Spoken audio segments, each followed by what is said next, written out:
പാകിസ്ഥാനെതിരെ India BrahMos missile ഉപയോഗിച്ച് വിജയം കണ്ടു. ഓപ്പറേഷൻ സിന്ദൂർ എന്നതിന് പേര് വിട്ടു. അതിനുശേഷം ഇന്ത്യ പ്രയോഗിക്കുന്ന അടുത്ത മിസൈലാണ് ഓപ്പറേഷൻ തരൂർ. കോൺഗ്രസിനെതിരെ ഉപയോഗിക്കുന്ന ബ്രഹ്മോസ് മിസൈലാണോ തരൂർ? ഈ ഒരു അർത്ഥത്തിൽ അങ്ങനെ തന്നെ വേണം പറയാൻ.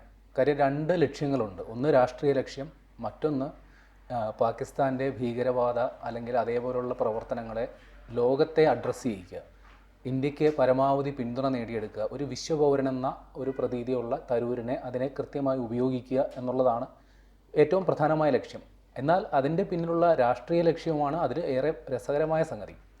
കാര്യം കോൺഗ്രസിൽ തരൂർ അനഭിമതനായിട്ട് കുറച്ച് കാലമായി. ഏതെങ്കിലും തരത്തിൽ അദ്ദേഹത്തെ BJP-യിലേക്ക് അടർത്തിയെടുക്കാൻ ഉള്ള സകല സാധ്യതയും പരീക്ഷിക്കുന്നുണ്ട്. അദ്ദേഹത്തിന് തുറന്ന വാതിലാണ് BJP എന്നുള്ളത് എല്ലാവർക്കും അറിയാവുന്ന കാര്യം. അദ്ദേഹം അക്കാര്യത്തിൽ ഒരു നിലപാടെടുക്കേണ്ട താമസം അതുണ്ടാവുകയും ചെയ്യുന്നുള്ളതും ഉറപ്പാണ്. അപ്പോൾ ഈ ഒരവസരത്തിൽ തരൂരിൻ്റെ ആ ഒരു സാധ്യത BJP രാഷ്ട്രീയമായും ഉപയോഗിക്കുന്നു എന്ന് വേണം ഈ ഘട്ടത്തിൽ മനസ്സിലാക്കാൻ. കാരണം കോൺഗ്രസ് കൊടുത്ത ലിസ്റ്റിലില്ലാതിരുന്ന ഒരാളാണ് തരൂർ.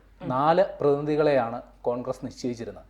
ആ ലിസ്റ്റിൽ പോലും തരൂരിൻ്റെ പേരില്ലാതെ BJP-യുടെ താല്പര്യം, അല്ലെങ്കിൽ മോദിക്ക് കുറച്ചുകൂടി സ്വീകാര്യനായ വ്യക്തി എന്ന നിലയിൽ അദ്ദേഹത്തിൻ്റെ താല്പര്യമായിരിക്കാം ഈ ഒരു പ്രതിനിധി സംഘത്തെ മുന്നിൽ നിന്ന് നയിക്കുന്ന ഒരാളെന്ന നിലയിലാണ് തരൂരിനെ ചുമതലപ്പെടുത്തിയിരിക്കുന്നത്. ലോകത്തെ 7 പ്രധാന നഗരങ്ങളിലാണ് ഇന്ത്യയുടെ ഈ പ്രതിനിധി സംഘം അവിടെ എത്തി കാര്യങ്ങൾ വിശദീകരിക്കുന്നത്.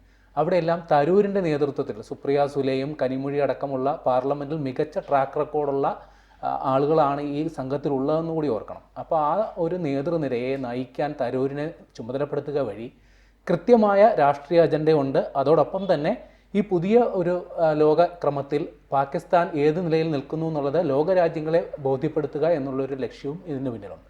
ഈ തരൂരിനെ കോൺഗ്രസ് അഭികാമ്യനായി അല്ലെങ്കിൽ അഭിമതനായി കോൺഗ്രസിന് തോന്നി തുടങ്ങിയത് മോദി പോഴ്ത്തൽ തരൂർ കുറച്ച് കൂട്ടിയപ്പോഴാണ്. അതായത് ചെയ്യുന്ന കാര്യങ്ങളിൽ ശരിയുണ്ട് എങ്കിൽ അത് ആരാണെങ്കിലും അവരെ പോഴ്ത്തുക എന്നുള്ള ഒരു നിലപാട് തരൂർ സ്വീകരിച്ചത് കൊണ്ടാണ്. അപ്പോൾ ആ ഒരു നിലപാടുള്ളത് കൊണ്ടാണ് ഒരു വിശ്വപൗരനായി കൂടുതൽ കാര്യങ്ങൾ പറയാൻ അല്ലെങ്കിൽ പറഞ്ഞു കൊടുക്കാൻ, ലോകരാജ്യങ്ങൾ അറിയിക്കാൻ അത്രത്തോളം കഴിവുള്ള ഒരാളെ എന്തുകൊണ്ടായിരിക്കും കോൺഗ്രസ് ആ ലിസ്റ്റിൽ പെടുത്താതിരുന്നത്?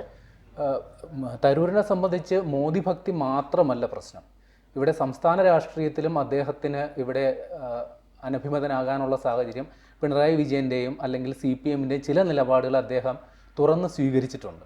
ഇപ്പോൾ ഉദാഹരണത്തിന് വിഴിഞ്ഞം തുറമുഖമായാലും ശരി, അദാനി തിരുവനന്തപുരം വിമാനത്താവളം വാങ്ങാൻ വന്ന ആ ഒരു സംഭവത്തിലായാലും ശരി, ഇവിടുത്തെ പൊതുനിലപാടിന് അല്ലെങ്കിൽ ഇവിടുത്തെ കോൺഗ്രസിൻ്റെ പൊതുനിലപാടിന് വിരുദ്ധമായി തൻ്റെതായ ഒരു നിലപാടാണ് തരൂർ എക്കാലവും സ്വീകരിച്ചിട്ടുള്ളത്.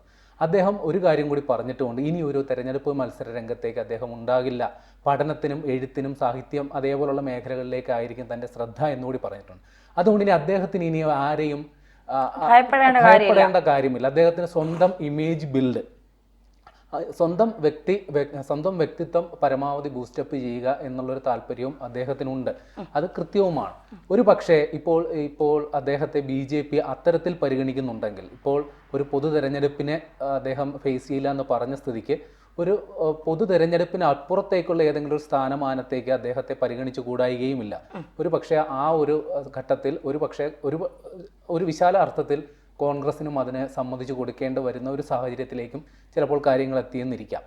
ഒരു കാര്യം വ്യക്തമാണ്, തരൂർ എന്ന് പറയുന്നതിനെ പെട്ടെന്ന് തള്ളിക്കളയാൻ കോൺഗ്രസിനാവില്ല. കാരണം ഇപ്പോൾ തിരുവനന്തപുരത്ത് തുടർച്ചയായി 4 തവണ ജയിച്ചു വന്ന ഒരാളെന്ന നിലയ്ക്ക് തരൂർ മാറി നിന്നാൽ ഒരു പക്ഷേ ആ മണ്ഡലം കോൺഗ്രസിന് കൈവിട്ടു പോയെന്നിരിക്കും. ഒരു പക്ഷേ K മുരളീധരനെ അവിടെ നിർത്തി ഒരു ഫൈറ്റിന് സാധിച്ചെന്നിരിക്കും. പക്ഷെ കഴിഞ്ഞ ലോക്സഭാ ഇലക്ഷനിൽ തീരദേശ മേഖല ഒന്നടങ്കം പിന്തുണ കിട്ടിയതുകൊണ്ട് മാത്രമാണ് തരൂർ ജയിച്ചു വന്നത്. ഒരു പക്ഷേ തരൂർ അല്ലാതെ മറ്റൊരു നേതാവ് അവിടെ വന്നു കഴിഞ്ഞാൽ അത് കോൺഗ്രസിന് വലിയ ക്ഷീണമുണ്ടാവും.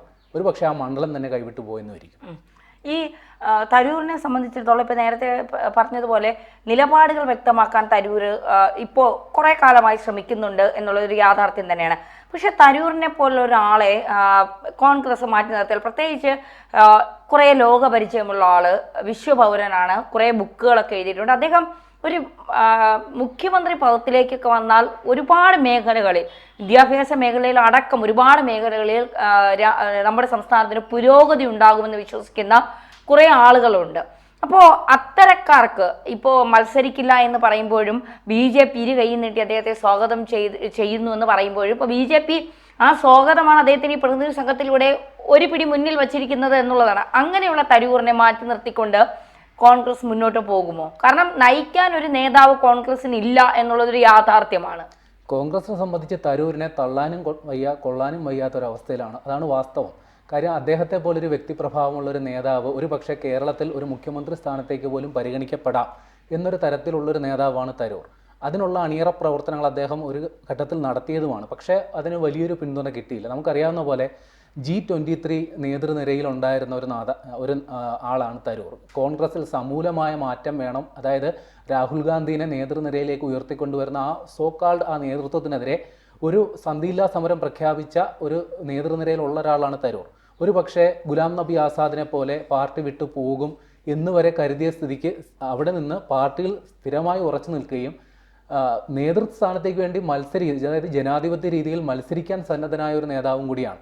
ഒരു പക്ഷേ ഈ സമയത്തൊക്കെ അദ്ദേഹത്തിന് വേണമെങ്കിൽ ഈ അഭിപ്രായ വ്യത്യാസങ്ങളുടെ പേരിൽ കോൺഗ്രസ് വിട്ടു പോകാമായിരുന്നു. പക്ഷെ അവിടെയും അദ്ദേഹത്തിൻ്റെ സ്വന്തം നിലനിൽപ്പിനപ്പുറം സ്വന്തം വ്യക്തിത്വം, അതായത് ഇത്തരത്തിൽ അതായത് ഒരു കോൺഗ്രസ് വിരുദ്ധനല്ല, താൻ കോൺഗ്രസിൽ തന്നെ ഉറച്ചു നിൽക്കുന്ന തരത്തിലൊരു പ്രതീതി സൃഷ്ടിക്കാനും അദ്ദേഹത്തിന് സാധിച്ചിട്ടുണ്ട്.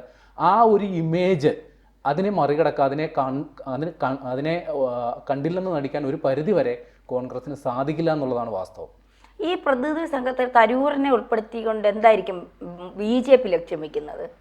അത് നിസ്സംശയം പറയാം. ഒന്ന് പ്രധാനമായും ഉദ്ദേശിക്കുന്നത് അദ്ദേഹം UN അണ്ടർ സെക്രട്ടറിയായി ജോലി ചെയ്തിരുന്ന ഒരു വ്യക്തിയാണ്. അദ്ദേഹത്തിന് ആ ലോക പരിചയമുണ്ട്. അതുകൊണ്ട് അത് മാത്രമല്ല, ലണ്ടനിൽ അദ്ദേഹം നടത്തിയ ഒരു വളരെ പ്രസിദ്ധമായൊരു പ്രസംഗം ഇത്തരണത്തിൽ ഓർക്കേണ്ടതാണ്. കാര്യം ഇന്ത്യയുടെ സമ്പത്ത് മുഴുവൻ കൊള്ളയടിച്ചുകൊണ്ട് പോയത് ലണ്ടൻ, അതായത് ബ്രിട്ടീഷ് സാമ്രാജ്യമാണ്, അവർ മാപ്പ് പറയണം എന്ന തരത്തിൽ ഇപ്പോഴും നമ്മുടെ യൂട്യൂബ് ഹാൻഡിലുകളിൽ ഇപ്പോഴും വളരെ വൈറലായി ഓടിക്കൊണ്ടിരിക്കുന്ന ഒരു പ്രസംഗം. ഇത്തരത്തിൽ പൊതുസ്വീകാര്യനായ ഒരു ആളെ പാകിസ്ഥാനെതിരെ സംസാരിക്കാൻ ലോകവേദിയിലേക്ക് എത്തിക്കുക എന്നുള്ളത് അത് തന്ത്രപരമായൊരു നീക്കം തന്നെയാണ്. പക്ഷേ അതിൻ്റെ പിന്നിലുള്ള രാഷ്ട്രീയവുമുണ്ട് കൃത്യമായി. അത് രാഷ്ട്രീയം മനസ്സിലാക്കുന്നത് കൃത്യമായി മനസ്സിലാകും. കാര്യം കോൺഗ്രസിൽ അനഭിമിതനായി കോൺഗ്രസിൻ്റെ നേതൃത്വവുമായി തുറന്ന യുദ്ധം പ്രഖ്യാപിച്ചിരിക്കുന്ന ഒരാൾ ഈ ഘട്ടത്തിൽ പോലും, അതായത് ഓപ്പറേഷൻ സിന്ദൂറിൽ കോൺഗ്രസ് സ്വീകരിച്ച നിലപാട് എന്താണ്? വെടിനിർത്തലിനെ കുറിച്ച് കൃത്യമായി ക്ലാരിറ്റി ഇല്ല. BJP സർക്കാർ അല്ലെങ്കിൽ മോദി സർക്കാർ ഇക്കാര്യത്തിൽ വ്യക്തത വരുത്തണമെന്ന നിലപാട് സ്വീകരിച്ചപ്പോൾ ഓപ്പറേഷൻ സിന്ദൂറിനെ തുറന്ന മനസ്സോടെ സ്വീകരിച്ച ഒരാളാണ് തരൂർ. അപ്പോൾ അതുകൊണ്ട് തന്നെ ഈ തരത്തിൽ കോൺഗ്രസിനെ തരൂർ ഒരേ സമയം പ്രതിരോധത്തിലാക്കുകയും ചെയ്യുന്നു. അതേസമയം തരൂരിനെ അടച്ചങ്ങ് നിഷേധിക്കാൻ പറ്റാത്ത കാര്യം, തരൂർ രാജ്യ താല്പര്യത്തിനൊപ്പം നിൽക്കുന്നു. അത് BJPയുടെ അനുകൂലമല്ല, രാജ്യ താല്പര്യത്തിനൊപ്പം നിൽക്കുന്നു എന്നുള്ളൊരു പ്രശ്നം കോൺഗ്രസിനുണ്ട്. അതുകൊണ്ട് തന്നെ കണ്ണടച്ചങ്ങ് തരൂരിനെ ഈ ഒരു കാരണത്തിൻ്റെ പേരിൽ തരൂരിൻ്റെ പ്രതികരണം ഇക്കാര്യത്തിൽ ശ്രദ്ധിക്കണം. രാജ്യം എൻ്റെ സേവനം ആവശ്യപ്പെട്ടുമ്പോൾ എനിക്കതിൽ നിന്ന് പിൻവാങ്ങി നിൽക്കാൻ സാധിക്കില്ല എന്നാണ് തരൂർ പ്രതികരിച്ചത്. അപ്പോൾ രാജ്യ താല്പര്യം എന്നുള്ളൊരു സംഗതിയുണ്ട്. അത് കോൺഗ്രസിനെ പെട്ടെന്ന് തരൂരിനെ അങ്ങ് തള്ളിക്കളയാൻ പറ്റില്ല എന്ന് തന്നെ വേണം കരുതാൻ. കാരണം നാളെ ഒരു സമയത്ത് രാജ്യത്തിനൊപ്പം നിന്നതുകൊണ്ടാണ് ഞാൻ കോൺഗ്രസിൽ നിന്ന് പുറത്തായത് എന്ന് വേണമെങ്കിൽ തരൂരിന് പറയാം. കാരണം ഈ കാർഗിൽ ഇല്ല, ഇപ്പൊ നടന്ന ഈ പഹൽഗാം യുദ്ധ സമയത്തും ഇന്ദിരാഗാന്ധി മോദി നയിച്ച യുദ്ധത്തെക്കുറിച്ച് സംസാരിച്ചപ്പോഴും അത് രണ്ട് വ്യത്യസ്തമായ കാര്യങ്ങളാണ്, അത് രണ്ടും ഒന്നായി കൂട്ടിച്ചേർക്കണ്ട എന്ന് പറഞ്ഞുകൊണ്ട് അതിന് കൃത്യമായി മറുപടി കൊടുത്ത ആളാണ് ശശി തരൂർ. എനിക്ക് തോന്നുന്നു കോൺഗ്രസിൽ തരൂരിനെ പോലെ വ്യക്തിമുദ്ര പതിപ്പിച്ച മറ്റൊരാളില്ല എന്ന് തന്നെ പറയേണ്ടി വരാം, അല്ലേ?